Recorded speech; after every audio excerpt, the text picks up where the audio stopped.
wanted to make sure that I did that. Okay. So back to what I was saying. TikTok. Hello. Good evening, TikTok and Facebook. I think I just got on these platforms. I'm sorry, good evening, YouTube and Facebook. I've already been on TikTok, started my story time, but I wanted to come on and formally just film it on YouTube so anybody that needs to come back later can have a replay. So I was really just sharing my day in like a format of a story time. And what I wanted to kind of just shed some light on with what I saw today. With what I saw, how the process is when it comes to dealing with issues in our communities. Okay. So today, several people and I decided to go to the city of Chicago City Hall Council meeting. Okay. So when the council meeting happens, what this is your alderman, your city council is the alderman. Pretty much all of the aldermen in the wards sit in, right, in the meeting. They meet with the mayor, and that's the council, right? That's their chamber. And so they open that up to the public, which is what a lot of you all may or may not know. The other thing that I noticed today when it comes to our city of Chicago aldermen is they are very cocky. There are a lot of them that are very cocky. They're very arrogant. They don't understand. A lot of them don't understand that they're working for you. Their job as an elected official, because again, in order to be alderman, you have to be elected in.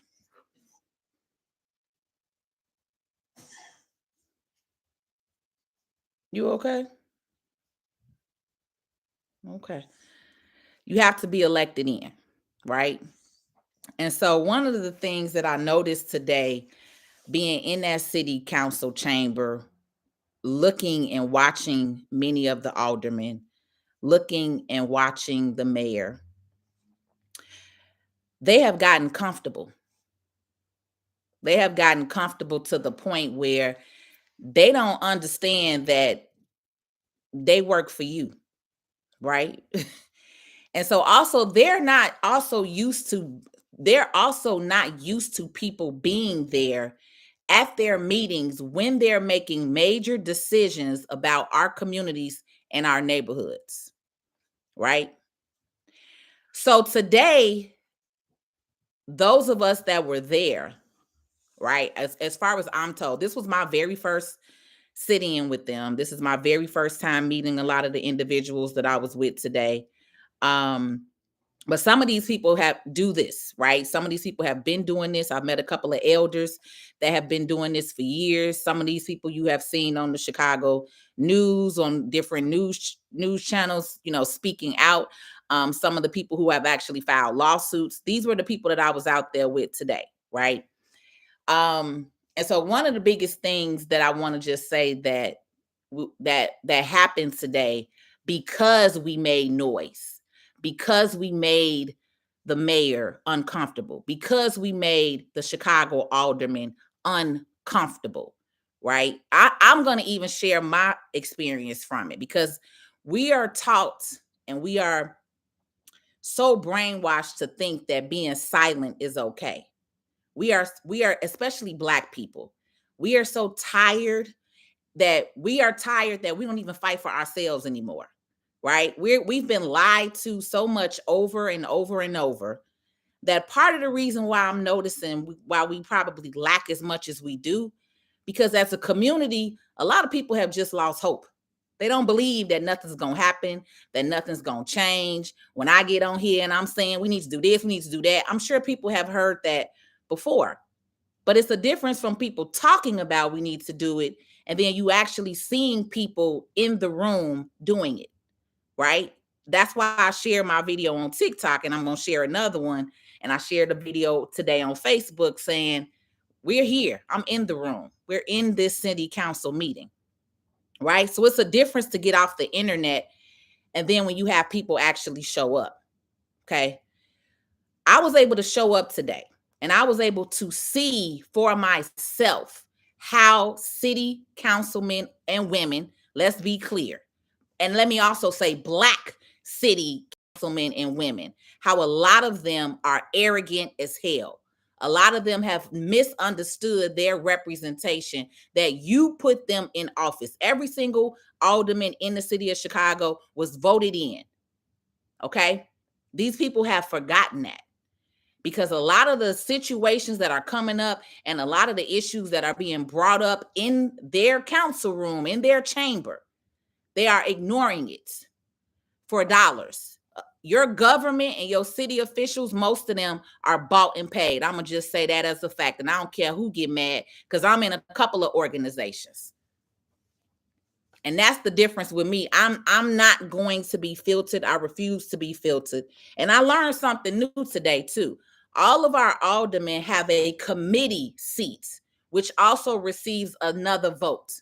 So if you got the alderman and then you have a committeeman, a lot of aldermen have an open committeeman seat available. We need to start filling those seats, because that could be another vote that can go on your behalf when they don't want to make the decision. So let me just say this. They were trying to vote today about having a tent city in Roseland. TikTok, any of you all that are watching me right now, I need y'all to double tap the screen. I need y'all to go hard with double tapping the screen. I need you to get my likes up. I need you to share this video with any and everybody on your platform and channel, okay? It doesn't matter. But at minimum, whenever I'm on this live, whenever I open up my mouth on these free internets, I need all of y'all to hit them likes like your life depended on it. Because one thing I guarantee you that is eventually going to happen, I'm not going to be on these free platforms, because what I'm talking about and what we're trying to do, we can't be on the free internet. And that's what y'all don't understand. So when I hold memberships and classes and workshops, some paid, some free, it's a reason why I do that. Because who I am and what I'm speaking, the average person is not doing, especially when you have a business, when you have a voice, when you have a following, right? And that's what sparked me to get on here tonight, because somebody messaged me and said, why do you do all of this? And you got a business. You putting your business on the line. You doing this and you doing that, and none of this affects you. And they're absolutely right. None of this directly affects me. But you know what? The Creator put it on my mind. God has constantly put it on my mind. As much as I want to get on here and talk about business and taxes and credit, I'm not in that mindset right now. And I'm literally praying to God every single day to lead me and direct me, because at the end of the day, oof, Lord.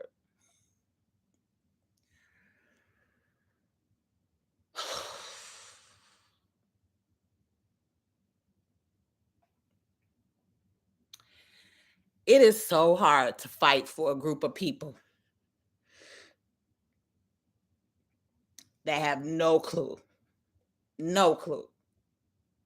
No clue.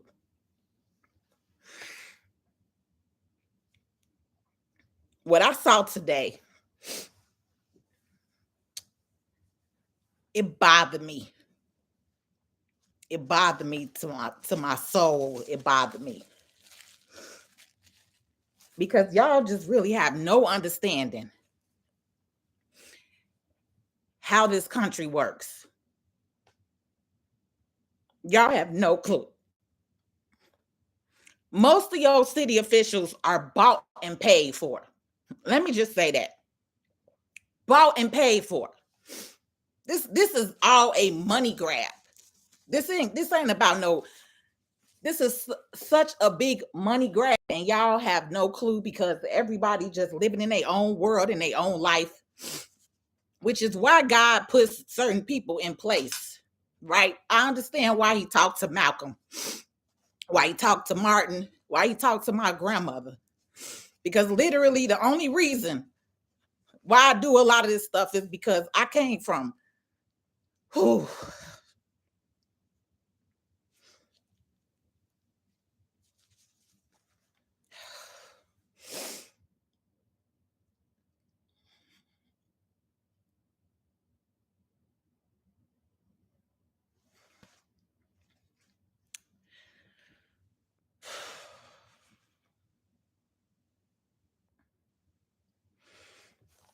I came from a civil rights leader.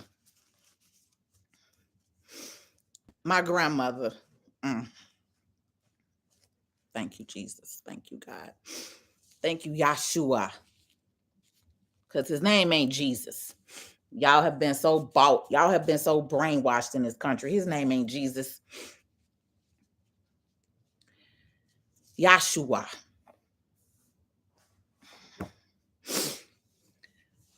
I came from a civil rights leader. My grandmother putting her life on the line in 1943. It's 2023. It's 2023. And my grandmother was fighting for civil rights in 1943. It's 2023.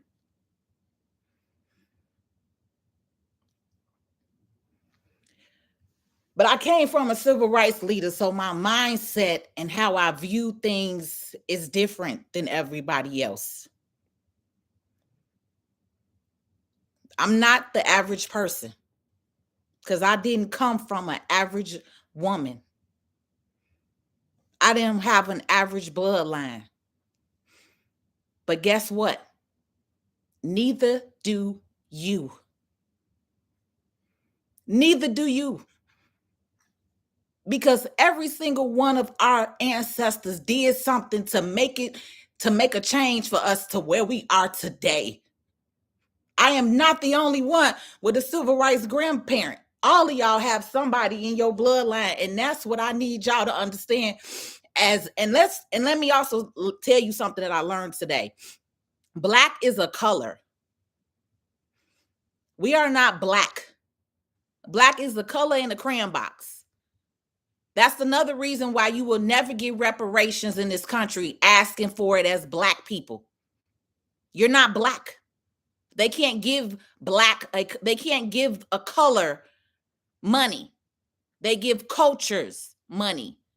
They give origins money. You get what I'm saying?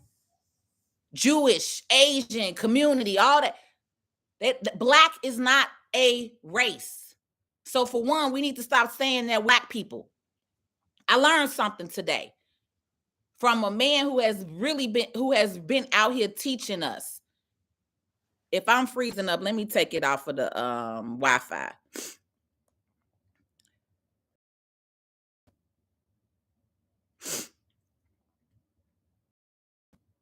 Oh, I'm on Wi-Fi.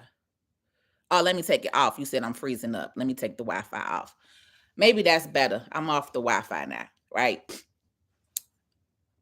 But I learned some things today from being in the room with some of these people who have been doing the research and been looking into how we can come together and how we can make a change, right? So outside of going down to City Hall and sitting in and looking at the council meeting and the chamber meeting and seeing how arrogant these aldermen are. And this is why I'm getting on here, because outside of just voting, right? Outside of voting, you also have to demand actions from the people who want you to vote for them. And it needs to be in writing. We can't just say we want this and then they say, oh yeah, we're going to talk about, because what has happened is over the last 50, 56, 55 years, right?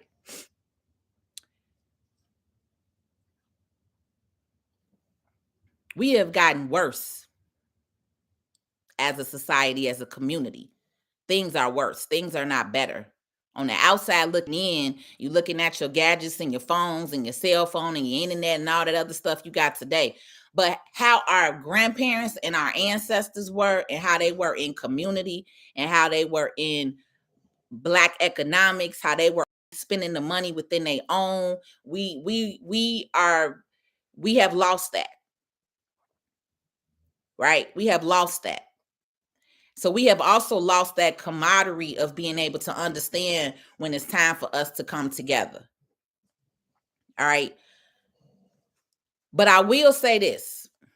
That's why I say a small win is a victory. A win is a win. But tomorrow it could be different.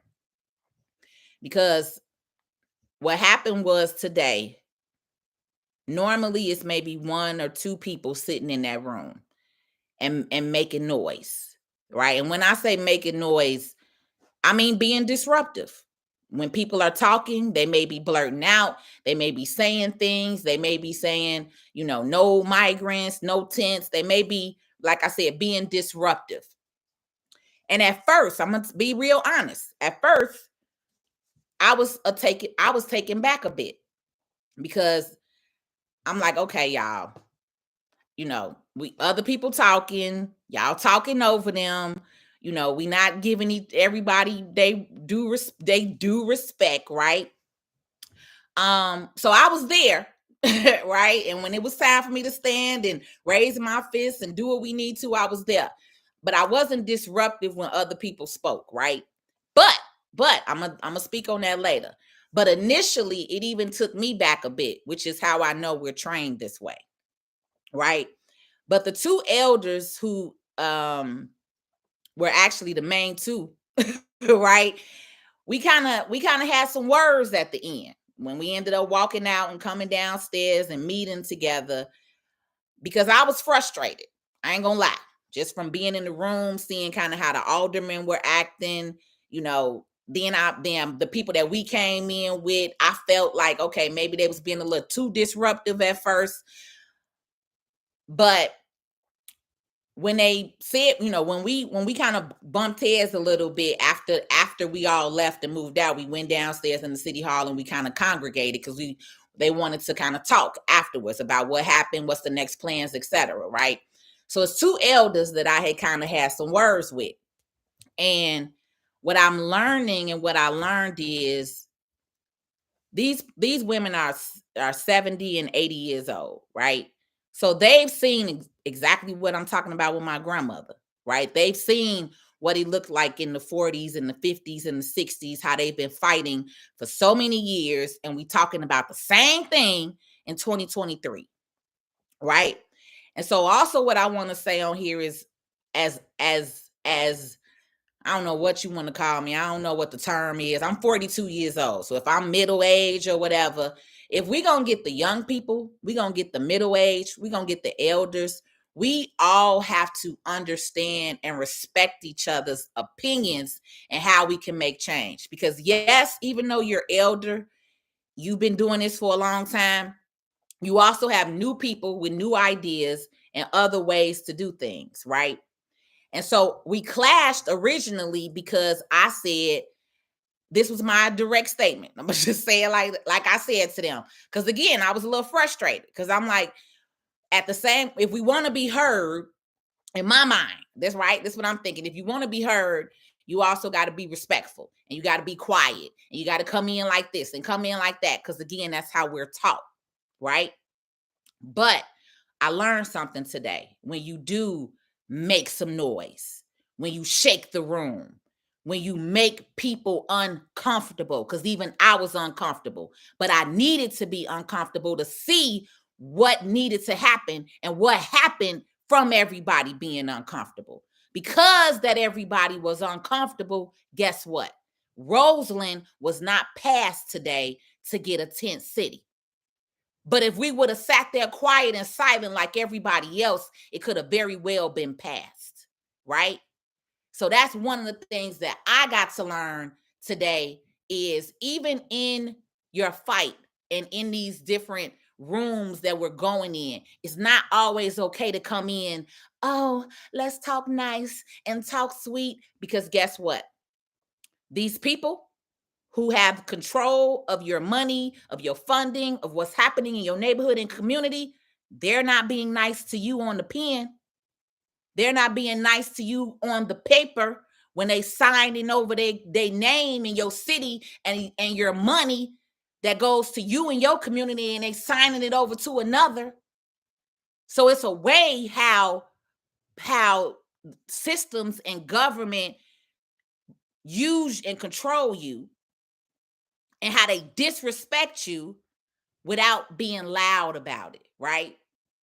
The government knows how to be real subtle with being with controlling you, with making you stay quiet, with making you think that talking a little loud or interrupting people is one of the security officers gonna say, y'all y'all really embarrassed us. We don't give a shit.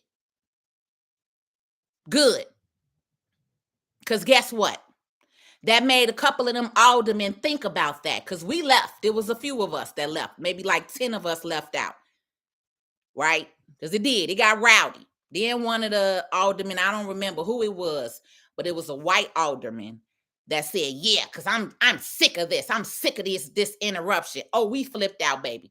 We was like, you sick? Baby, if you sick, how the hell you think we feeling out here? Oh, baby, the room lit up, baby. He got cussed the hell out from everybody. At that point, it wasn't nothing but to walk us out. They let the police come in. They had the police already sitting outside. They already knew what it was. They already knew it was about to be some action going down today. And you know what? Because we were there and those people, because I can't take up for them. That was them elders and a couple of other people that I was in the group. Because they rattled the fence, because they wasn't silent, because they made them uncomfortable. Guess what? We had 4 or 5 aldermen that decided to vote no. Do you think they would have decided to vote no if we wasn't sitting there? If we didn't come and make our voices heard? If we didn't come in solidarity and stand up and show them? And when our speaker stood up, we all stood up with our fists up in the air. So when you see 15 to 20 Black people standing up with their fist in the air, baby, they hate to see that. Oh, they hate that symbolism. Oh, this means they own something. Any video or photo that you've ever seen with a Black person doing this, think about how it made people feel. Think about the comments when you read them on the Facebook and the internet. Look at it.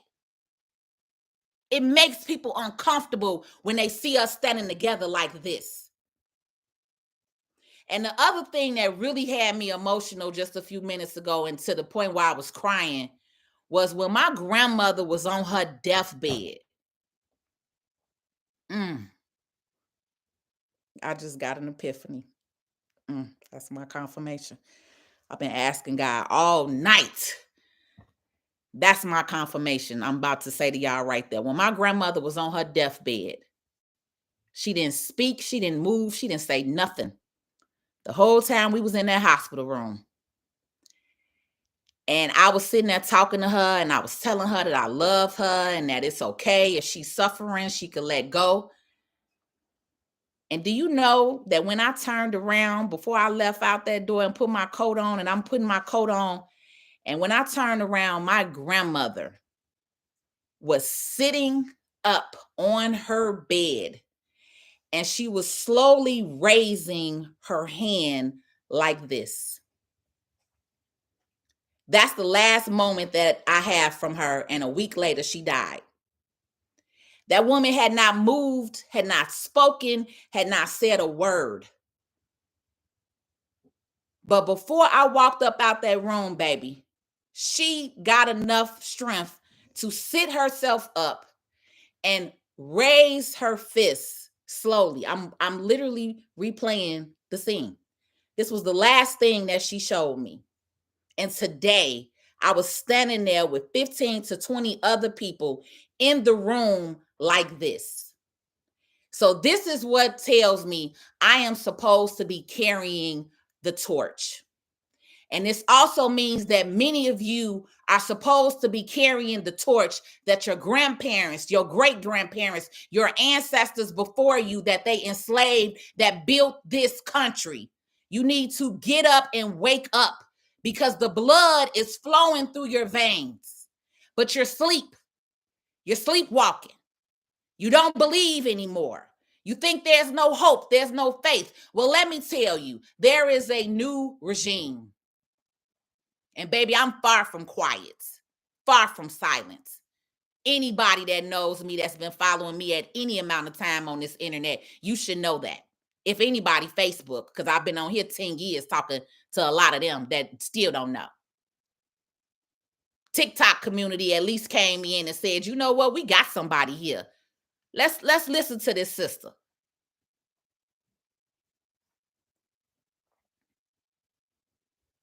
The problem is you do not even believe that you're worthy. You don't even believe that you deserve a better life. You think that it's okay for your aldermen to vote against you. But today, when we showed up and showed them people with just 15 to 20 people, imagine if we had 100 in the room, 1,000 in the room, and we continually grow. And that is how the change works. Because you cannot be okay with being silent and complacent in your life when madness is going on around you.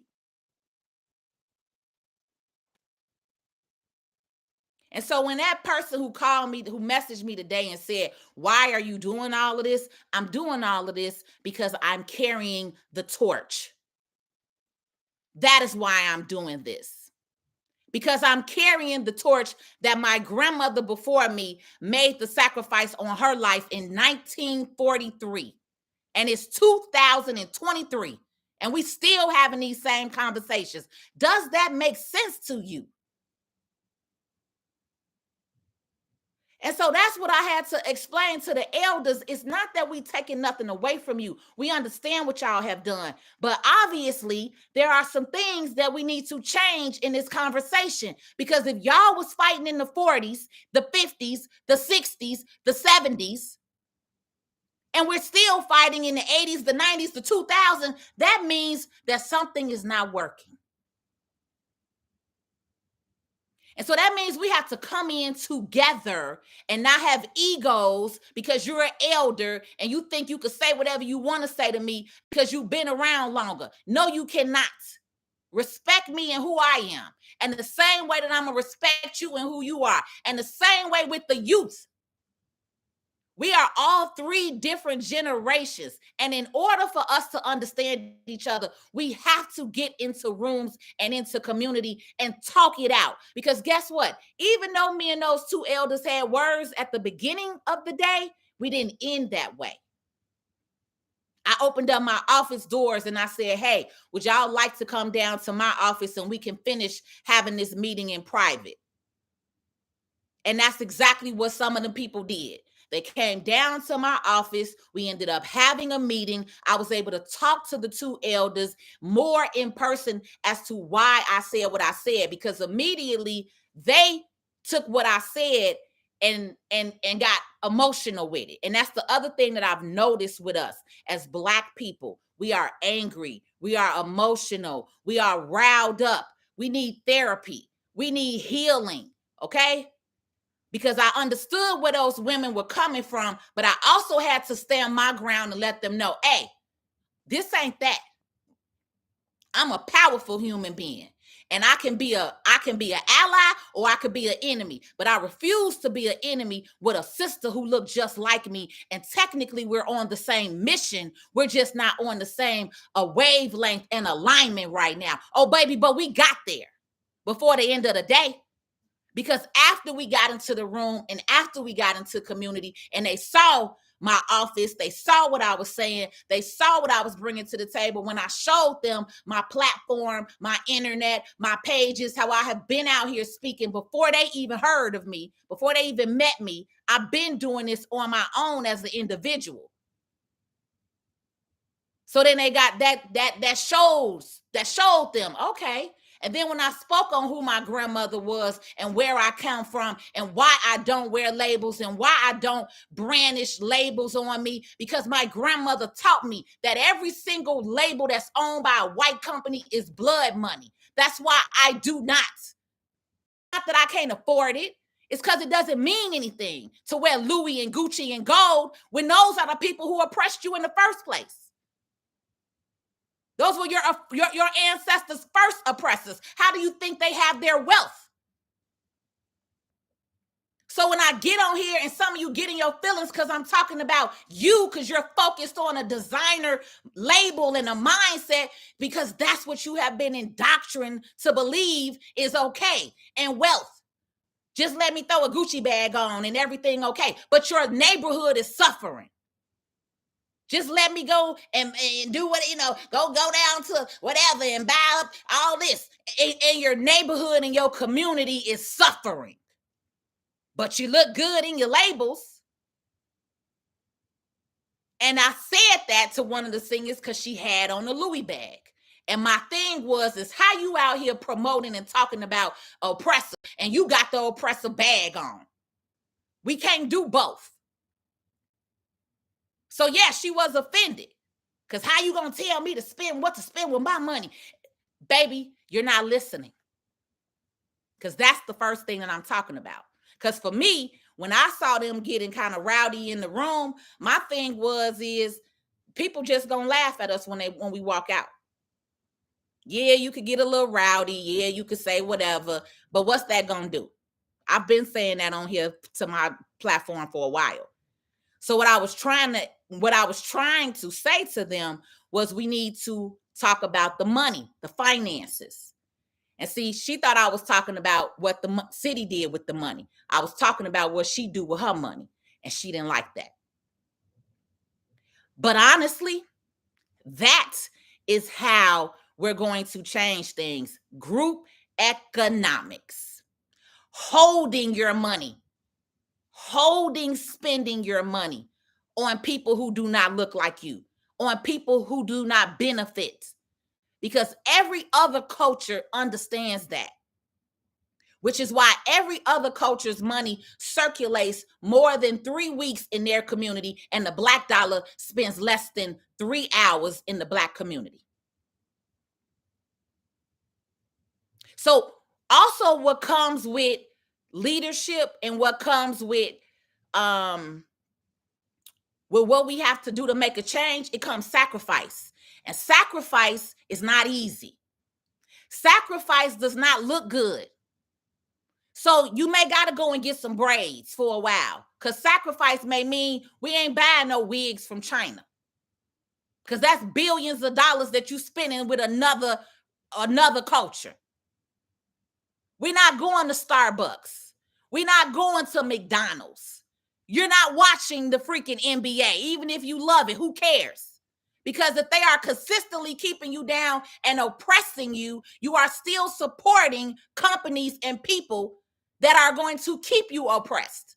And so how do you expect change if you're going to keep spending the money with the people? That's what I'm saying. Change and sacrifice don't come easy.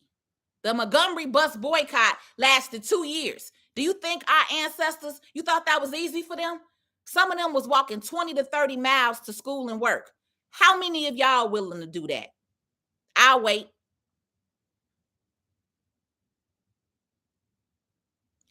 Change does not come with comfortability. Too many of y'all are comfortable. You're comfortable as hell living in America with a bare minimum.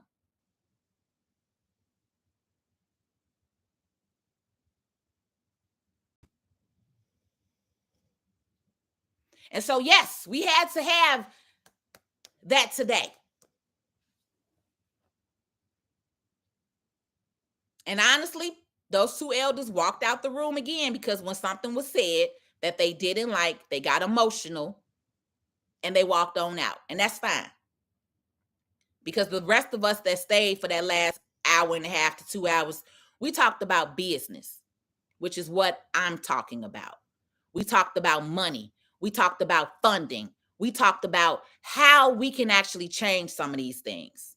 Because I also want to say this. One of the elders said, well, where's our money at? We talking about reparations. Okay, well, if we talking about reparations, what's your plan of getting some money? Where the cash at? Baby, nobody's giving you cash. Even if they decided to come up with reparations, nobody's giving y'all cash. Y'all not finna get $1 million, $100 million in cash.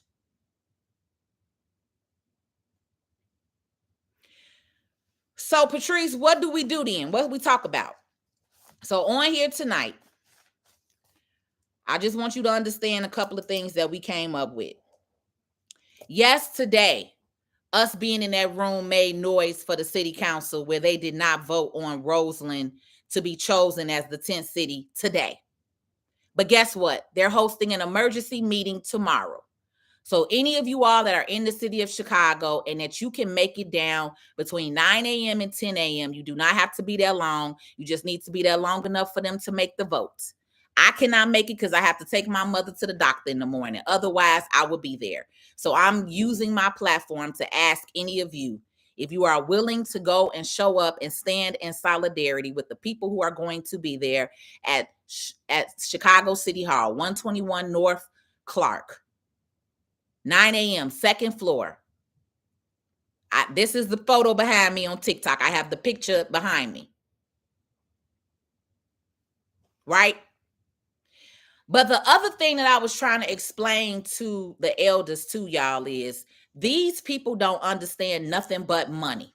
Which is why I said you have to stop spending the money with them in order to see a change. If you steady going to Gucci, you steady going to Louis, you steady going to McDonald's, Starbucks every single day, all of these are companies that, one, a lot of these companies are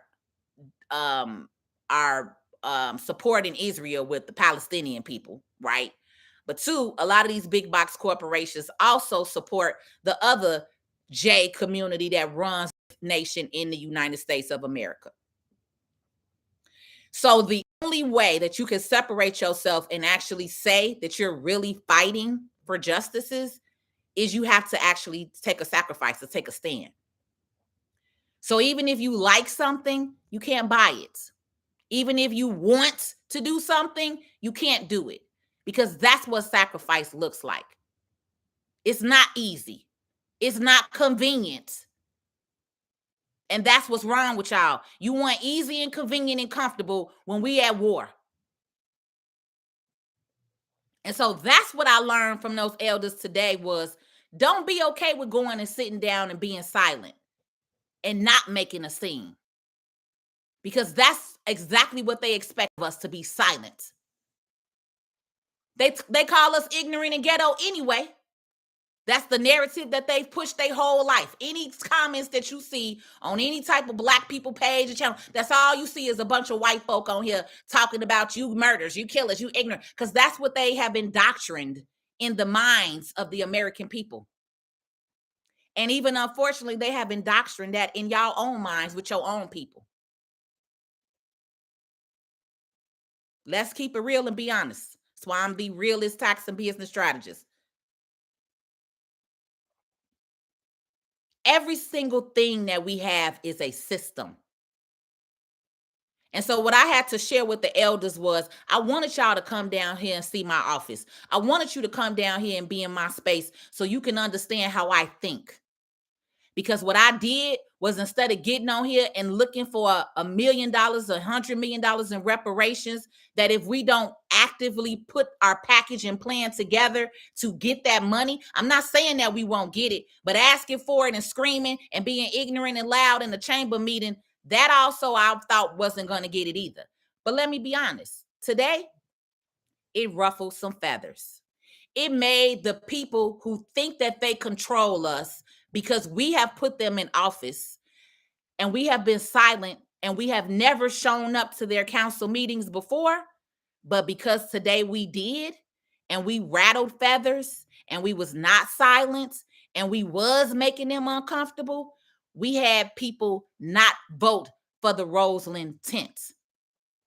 when that could have easily been done today. So now guess what? We made them uncomfortable. The aldermen got to do a little more work for that $145,000 that all of them make, if you didn't know.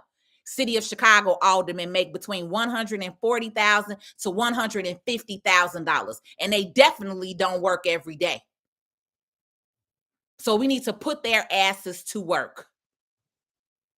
Make them uncomfortable for that money that they're getting with your tax-paying dollars.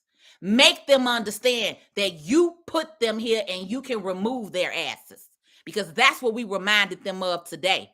And the rest of us who actually was a little more rowdy and had to leave out, and we left, police was coming in, so they started trying to push some of us out. I was already walking out to leave, but some of us were being pushed out because we were making noise.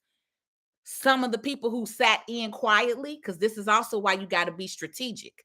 You got some noise makers, but you also got some quiet ones sitting in the room, spaced out around the room, paying attention. That's how you maneuver. And that's why I said all of these conversations we can't have online, because we talked about a lot today. We didn't leave my office till after 6:30. Many of us was up at 7, 8 a.m. this morning, and we didn't leave my office till after 6:30 because we have been planning. We're organizing. And the other reason why I also get on here and talk to you all about money and credit and taxes freely. Yes, I charge you for workshops, but I also get on my platform and educate you for free. And a part of the reason why I do that is that when you are financially literate, when you understand money, credit, and taxes, we don't have to ask for reparations. We can go and get the reparations because the money is here, but it's in the system. It's system. And that is what Brian, the guy who was coming in the evening, was trying to say. He broke down systematically every industry, every type of business that we can have.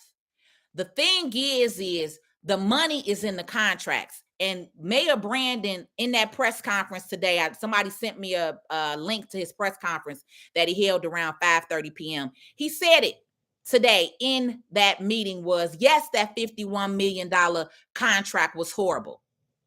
And out of that $51 million, about 45 or 49 or 48, 40 something million dollars went to service, not even the people. So that $51 million contract that your alderman allowed and voted in a couple of months ago for the migrants, not even 5 million. Let's say not even $5 million went directly to them. It went to contracting companies. So what me and Brian was trying to tell them was, that is where it's at. You get your money up, you get your credit up, you get your weight up.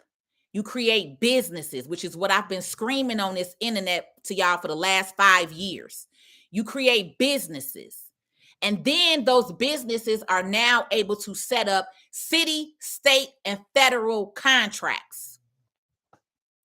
It ain't no reason for us to always be arguing in the room. Yeah, we got to show up sometimes, but where are we going to get the money? So that's what I was trying to tell the elder who kept saying, where the money at? Where the money at? The money is that you getting your life together. You fixing your credit. You listening to me and do some stuff. And then we're going to create you a business. So that way, if it's 15 of us in the room, you're a healthcare company, you're a janitorial services company, you're a junk removal company, you're a real estate broker company, you're a development company. Now we have 20 different Black-owned organizations that can now go fight for contracts on the city, state, and federal level. It's not about arguing at no dang on meeting about where's our money. It's about being systematic and using the systems that they have already put in place to help benefit themselves, but they think you're too slow and stupid to know it, because many of you have been sleeping.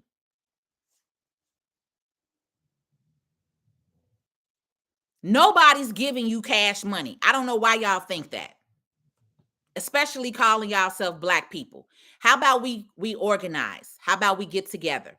How about you fix your credit? How about you start a business? That way, whenever you start applying for credit, we can show you. These are the steps that we have actually written down today. The tentative next town hall meeting is November 18th. We do not have an exact date because we're still looking for a location that houses many people. I can only probably hold up to 20 to 30 people in my office space. So if you know somebody who's willing to give their business, their auditorium, their school, their church, we need it. We need more of you to step in and to pull your resources in, because every single one of you have something that you can bring to the table. If you can't afford to donate, you can't come out, you disabled, you can get on the phone and you can call us. You could draft a flight. You got to do something. But you cannot be okay with sitting on the sideline while our communities are under attack. Because right now in Chicago, our communities are under attack. They've been under attack, but they're under attack even more in the worst way, because our same resources are being used for other people. And this whole time, we have never stated that these people should not be helped, that these people do deserve help and housing, but not at the expense of Black people who have been here, who have been paying taxes, who have been waiting on services and been promised shit for years by your politicians. But it is not okay for them to come in and immediately start helping another group of people because now they have a plan and a game plan. So what I learned was $67,000 was given out for a company who provided napkins. $128,000 went to a company who provided blankets and sheets. So what does that mean? It's time for you to start a business. We had several people in the room. We all wrote down what we do, what's our occupation. So that way, the next time we meet, we know. I'm also meeting with these individuals to show them how to set up their non-for-profit 501c3. I have a non-for-profit 501c3. I can show you how to do it. It's not hard. So you have a regular company that you're going to do government contracts with. You have a non-for-profit that you're going to take donations from. This is how we build. I'm all about solutions. I'm not on here to just rah.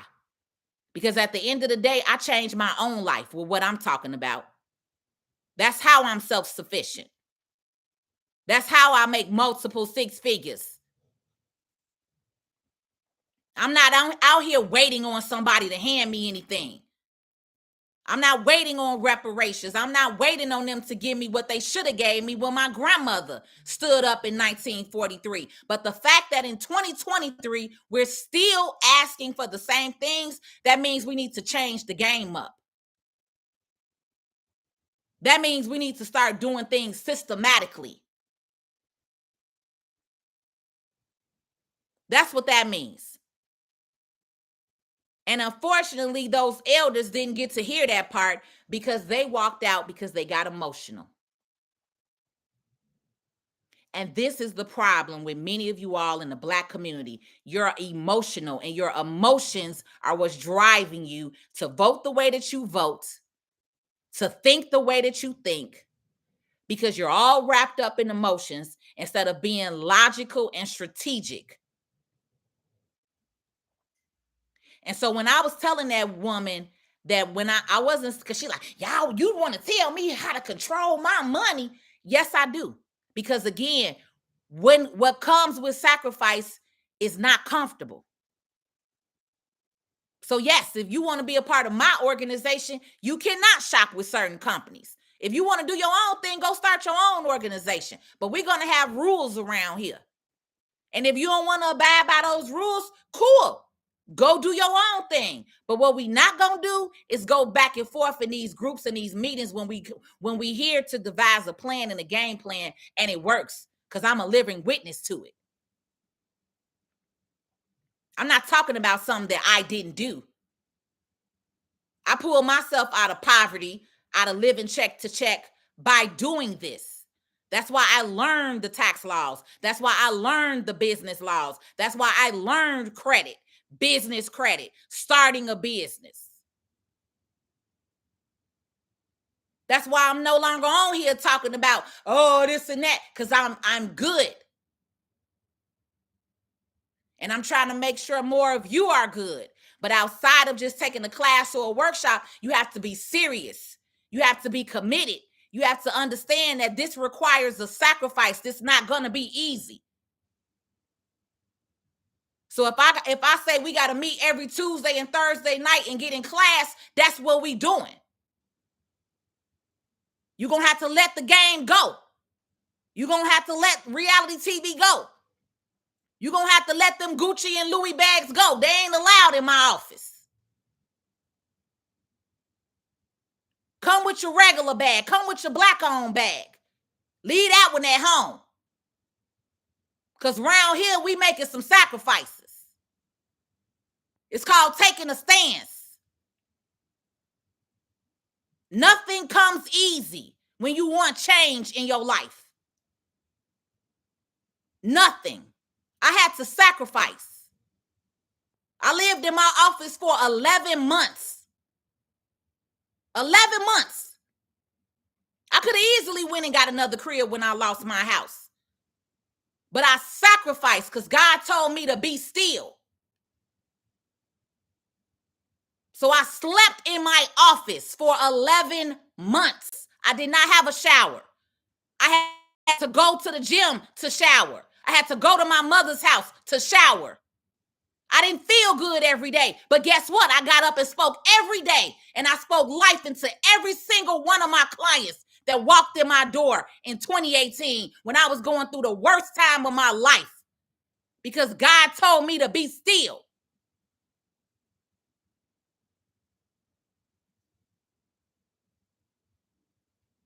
And I have never lacked again since that time frame because I sacrificed. I understood the assignment.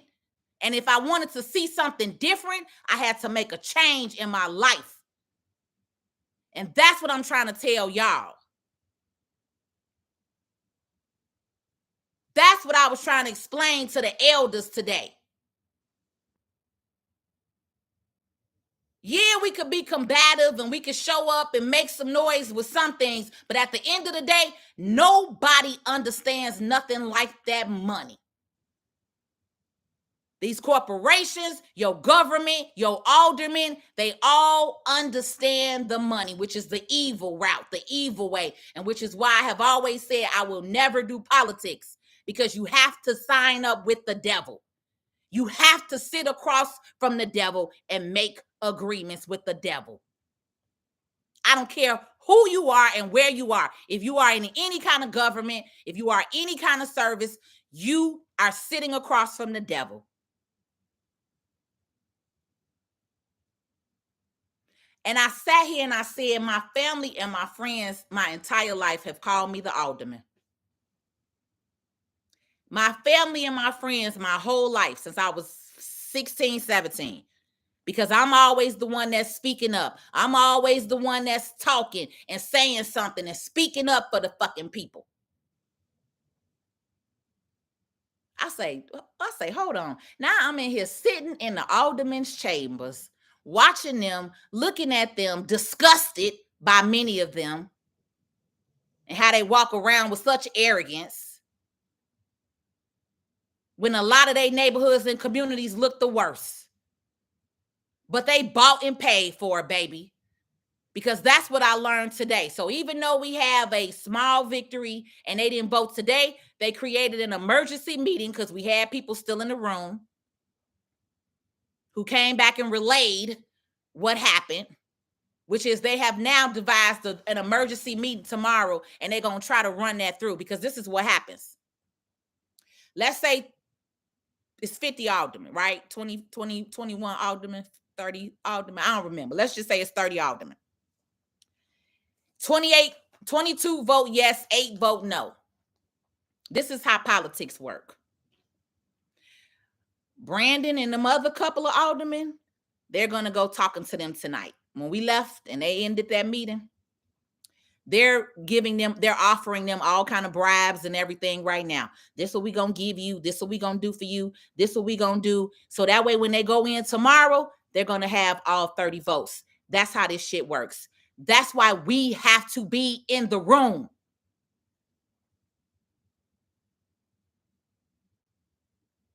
That is why you have to be in the room. And this is why society keeps you brainwashed with understanding the game is on, love and hip hop is on, reality TV is on, men versus women is on podcast, all this other stuff to keep your mind clouded and keep you fighting against each other. None of the stuff that y'all watching besides the sports channel probably keep you together. Everything else on TV is a clash between black men and women to put us against each other.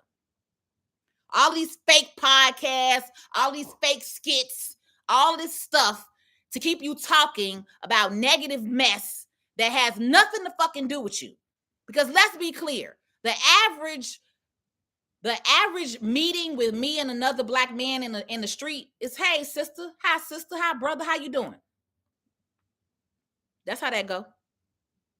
I'm not arguing with my fellow man in reality, but all over the internet it got us like we hate each other. And that's exactly what they want, because you're distracted. Why they changing all these laws on your ass? Why they making sure certain things don't get passed on your ass? Because you over here talking about Will and Jada, 50-50, cheesecake. Y'all have shared that so much it was on the news.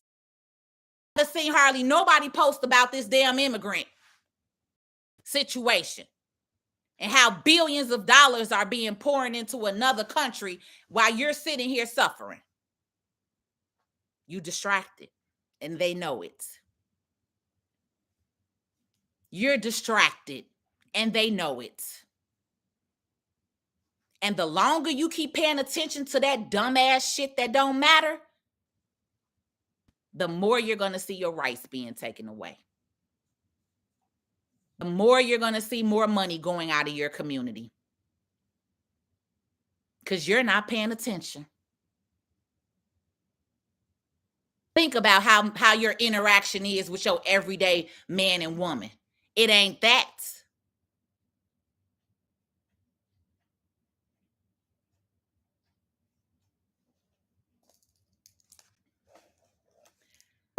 I know God made me different. I know that I was born into an era and a time where most people are silent, and I refuse to be. It has bothered me. I have lost sleep at night with what's happening in my city.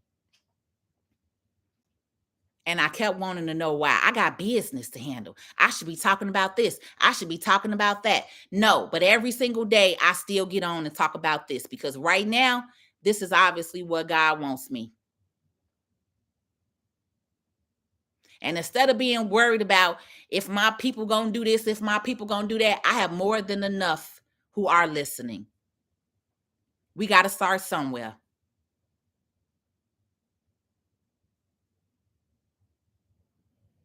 But I want you to think about this before I get off of here. And I'll go through, I haven't looked at nobody comments. I'll go through, and if y'all have something to say. Damn, I just lost my whole train of thought.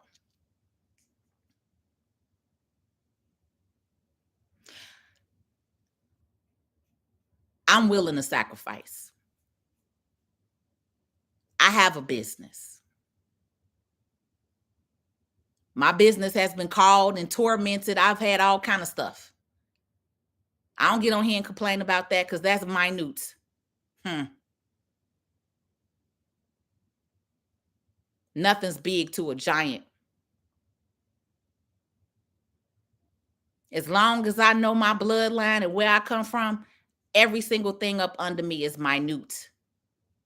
Because I'm a giant. And I'm not going to be silent. And I'm going to keep talking. And whoever wants to join in, great. But one thing that I know, is I know how to rise up a people.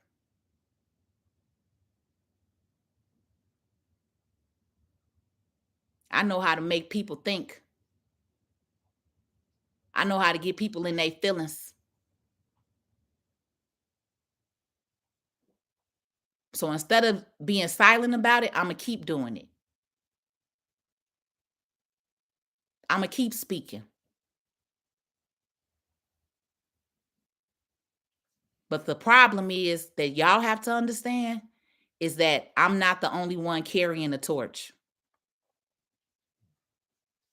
You are too. You just have forgotten.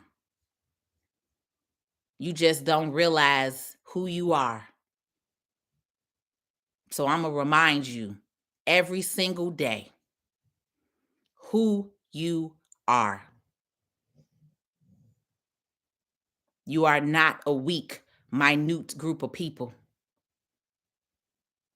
You are kings and queens. All they ever want to talk about is the time that we had during slavery. Our ancestors went through a great deal, but we were so much more before 1700. We ruled this earth. When you do your history, every single race and culture comes from a Black woman. But who do they degrade the most? Black women. Some of you degrade yourself. Stop taking photos of your ass because you're more than titties and ass. Understand who you are as a queen and stop using that Western excuse. Well, I could wear what I want to wear. Hoes could wear what they want to wear too. I could put on a cop suit and stand on the corner. You're going to think I'm a cop, right? Exactly.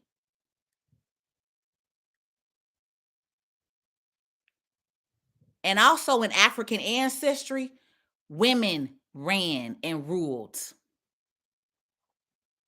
So I need you Black women to rise up and get up off of your Europeanized mindset of your fake hair, your fake lashes, your fakeness, and look in the mirror at who you are and be okay with that. Because this society and country has taught you that you are not pretty alone. That you need to straighten your hair to be in a corporate world and environment, which is why I thank God that he gave me the mindset and the power that when I was let go in 2013, that I would never have to go back to that corporate slave trade because it's a mindset. Code switching. We got to do so much just to live here as Black people. You got to code switch and you got to change this and you got to change that. Something y'all don't even know who you are.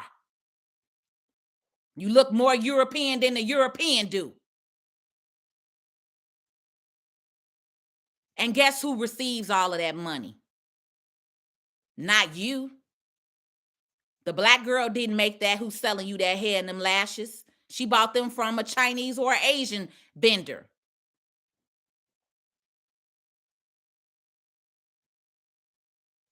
You've made other communities billions and trillions of dollars. When are you going to start investing in your own? Because all of them have trust fund babies. Where's y'all's kids' trust funds? I asked you this a while ago. Where's your kids' trust funds at? Where are your kids' trust funds at? And don't keep using that excuse because I used that at one point too. Oh, weave is just more convenient. But how much money are you spending on weave? Let's add it up. Run it up.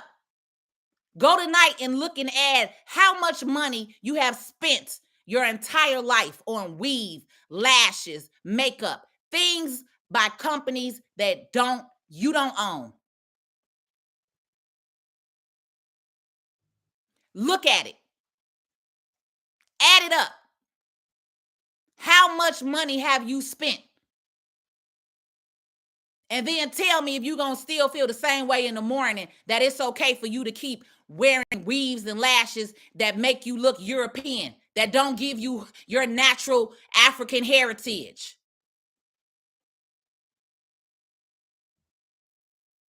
That's why you see me in braids now. Because I feel convicted wearing weave. I feel like it's disrespectful to the ancestors. So I'm making a sacrifice. I grew my perm out 7 years ago when I learned from Mielle Organics, who makes a black hair care line for black women. When she was a nurse, and she said when she ended up going into a room and seeing a brain of a black woman, and her entire brain was green from the chemicals of a perm. When I met her that day, I let perms go that day.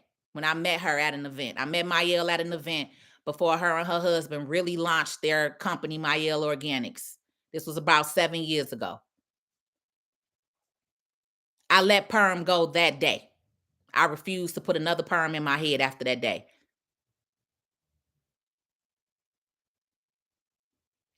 But like I said, when you start learning who you are and you start digging deep into your bloodline and your ancestry, and you start connecting with those who came before you, they will pour into you. You believe in angels? I call angels the ancestors. Same thing.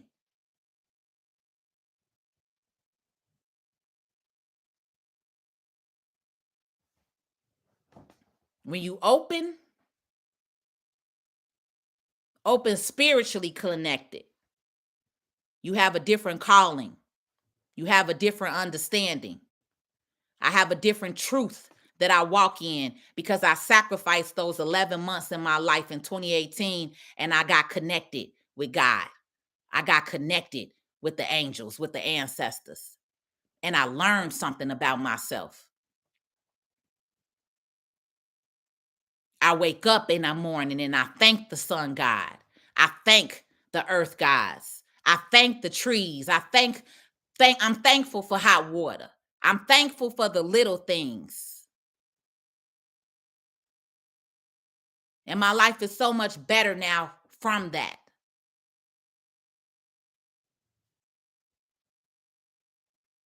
Modern society doesn't appeal to me. Eventually, I'll be in the woods, in the forest somewhere with my own land and herbs and plants.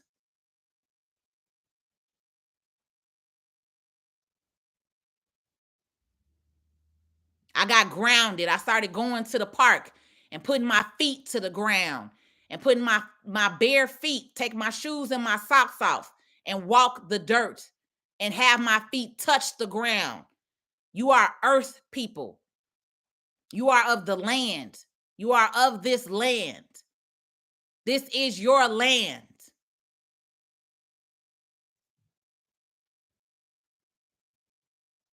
Cities messed us up. But black woman, when you take that weave off and you wash your natural hair and it puffs up like the beautiful, fluffy, thick, healthy tree that it is, look at the shape of your hair and you will see that you are wearing a tree, because you are the tree of life. You are the original woman. If nobody ever told you, that is your truth. And when you decide to take off all the Maybelline and the makeup and the hair and the lashes that hold you down and decide to look at yourself as true queens that you are, and stop leading with your asses, leading with your sex, leading with your body and your body, your build the body, you a bad bitch because you got a body, all of that, the sexual. Then you wondering why men treat you the way they do, because you lead with it.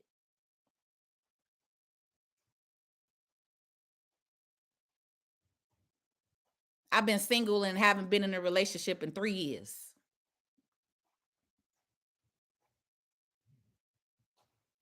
I'm fine with it.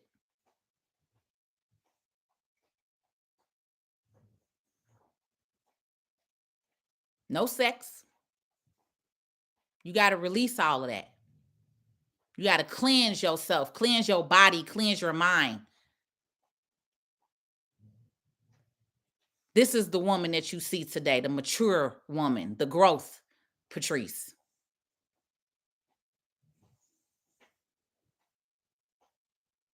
The revolution starts with us, queens.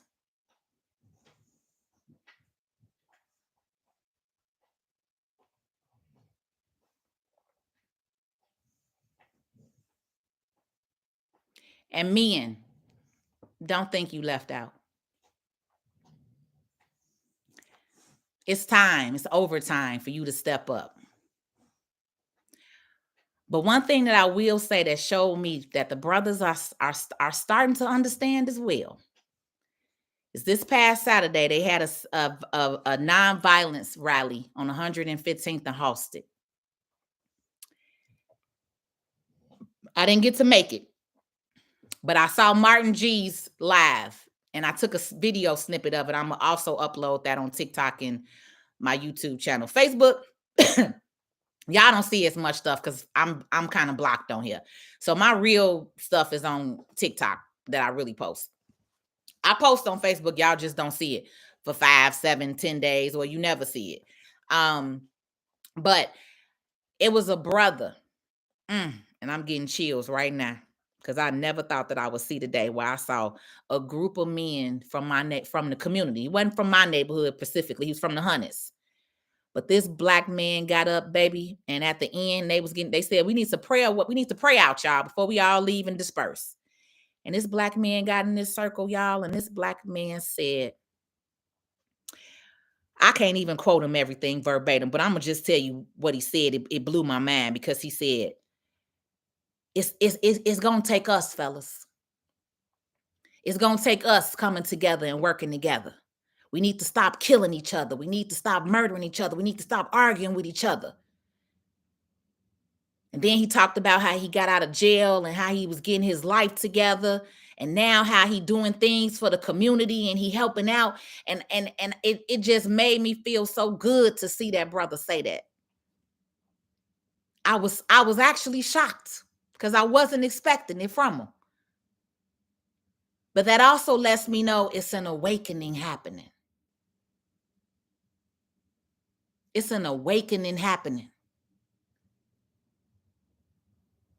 It's an awakening happening. And we need more of you to wake up and see it. It's an awakening happening. For me to see that brother say that, oh, he said a whole lot more. I took a video of it. I screenshotted the video. I screenshotted Martin G's live. It's on Martin G live, but the live was like 40 minutes. So I screenshotted just that part that he spoke. I'm going to post it as soon as I end this live. So for those of you who are on here and you ready, and you've been ready, or you've been waiting, let's roll. Get with me, connect with me. Because it's more than enough for all of us to do something. We got something to do for you if you ready to get involved. Because we not just talking. TikTok, y'all already know I'm not just talking. With the amount of information I give y'all, some of y'all are already actually changing your lives and building your finances up and changing and fixing your credit and getting to the bag and getting to the money and starting the businesses. Thank you for listening. Thank you for paying attention. Thank you for being a part of the awakening, because it's a new world order. And they think that we are not paying attention, that they bringing in all these other people from these other countries, but we going to be ready because we organize. And before I end my live tonight, I'm going to stay on TikTok. So if any of y'all want to come over to TikTok, you can. But I'm going to get off of Facebook. I'm going to get off of YouTube. I'm Patrice L. Stewart on TikTok. Dang, what was I getting ready to say to y'all before I end my live tonight? Ugh! My whole train of thought just went. It's been a long day, baby. Believe me. It's been a long day. I don't even know what I was finna tell y'all before I let y'all go. It's been a long day. Mr. Leisure, we're devising a list. So tonight I took meeting minutes. I also took notes. And so we're devising a list of companies that we're going to boycott first. So I will be giving that information out. Matter of fact, I need you to get on my email list. I'm gonna put my email list right here in the link, because it's not going to be, everything is not going to be televised. And this is why I'm telling y'all, we have to get into community.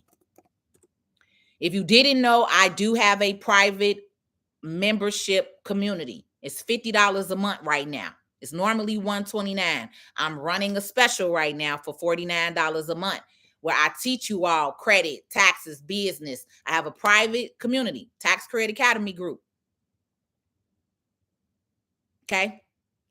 So, but some of these things, I am partnering with the people here in Chicago. Like when I do the non-for-profit, I'm probably going to do that in person in my office, or we may do it as a Zoom meeting or something. That I'll figure that out. But for those of you all who have been wanting to start a non-for-profit, get your $300 ready, because that's what it costs. $300. I'm going to show you the fast track way how I got mine in 30 days. I got my non-for-profit 501c3. Which when you have a 501c3, you can give that letter to donors and they can write that off as a tax deduction. So now we can go to big box companies. So if we are going to deal with any of these big box companies, they got to show us the money, or we're going to add them to the boycott list. Simple as that. We demanding money. We got all of us, we got 10 non-for-profits here. We need money for our communities. If you don't want to donate, then we're not spending no money with you. That's how y'all got to understand how this works. Not you going on here supporting all these companies and you're not getting nothing. Because that's what you don't understand. Every other culture understands that. Y'all spend trillions of dollars and ask nothing for it. Baby, bye. Stop giving these people kids trust fund money, because that's all you're doing. It's building up their trust fund.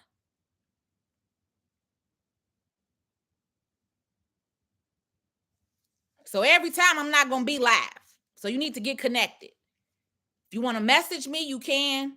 I can send you some of the information, or at least my newsletter. But we're in the process of creating a formal organization, because that's what I told them tonight. If I'm going to be involved, we got to be organized, which means we need a company. We need a president, a treasurer, a secretary. We have to have a real bank account, business bank account for people to make deposits and donations in. Like if I'm going to be involved, it's got to be done right. So that's the beautiful thing of them connecting with me, is I have something that I could bring to the table. You all have something that you could bring to the table. We need you. We need you. We need you. Your community needs you. If you have children and kids, your kids need you.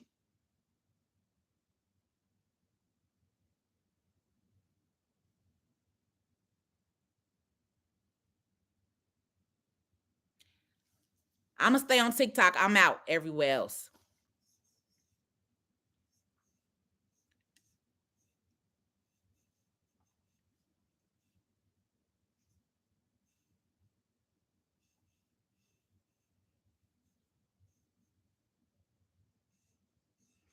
Hey, Shannon.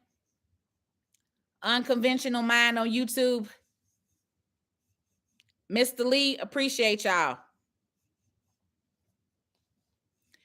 Catch me on TikTok. I'm going to end on TikTok. My battery about to go out on Facebook, so y'all have to go on TikTok. I'm going to just scroll through real quick just to see who I did have on here tonight on TikTok.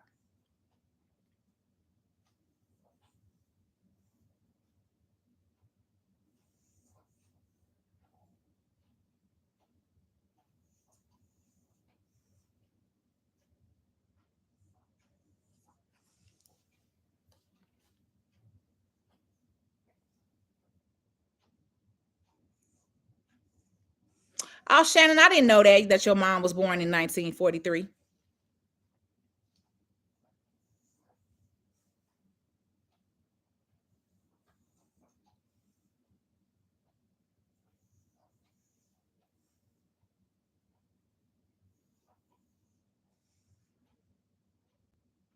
I'm just scrolling through real quick before my battery down, y'all, on Facebook, and then TikTok. I'll come over. TikTok, y'all know, as your comments come in, some go away. So if I miss you, it wasn't on purpose, but y'all know when I'm in it, I'm in it. I'm just talking. All the activists have sold our people out. No one is between people and politicians anymore.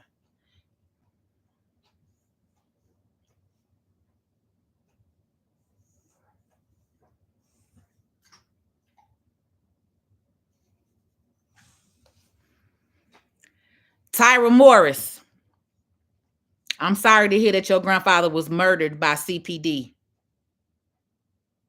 And you're the only pro-Black in your family. That's okay. You got to start somewhere, right? You're the torch holder. That's just remember that you're the torch carrier. Some of us are torch carriers. It requires so much more of us. And that's why I get so emotional and so upset, because I'm a torch carrier. As much as I should be focusing on taxes and business and credit right now, internally, I cannot, because I'm a torch carrier. So some of us have a different calling in life, and we have to hone in on it. As much as I fought it with God, it continually leads me to this space and this place. So I'm no longer fighting it. Whatever happens, happens. So just understand that. And so you need to get up and get on and in your grandfather's name, because I do this for Viola Louise Duval Stewart, baby. Because if it wasn't for her, I wouldn't be here. And if it wasn't for her, the teachers, Black teachers, would not have the amount of money that they make today, even though they're not paid nowhere near enough that they should be. But because she stood up in 1943, I cannot have my mouth closed in 2023. I can't. I have literally been not able to sleep the last week that I've been on here talking to y'all, because it bothers me that much. And that's how I know I'm built for this. I'm made for this. God made me for this. And I'm not going to be silent. And you shouldn't either.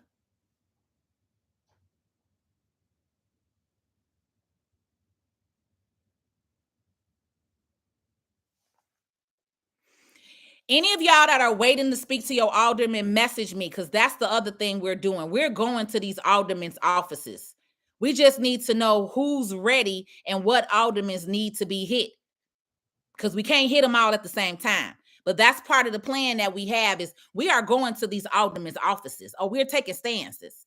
So if you are in an area and your alderman is not reaching out, whether it's Michelle Harris, Stephanie Coleman, Inglewood, Woodline, South Shore, Bronzeville, Greg Mitchell, and Mike Ward, baby, we're coming for these people, because we need them to know and understand.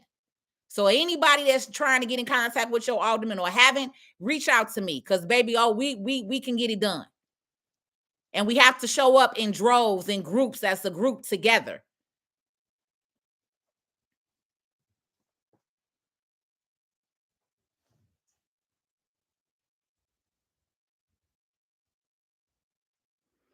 True, Tyra, and that's the reason why I had to had a conversation with them.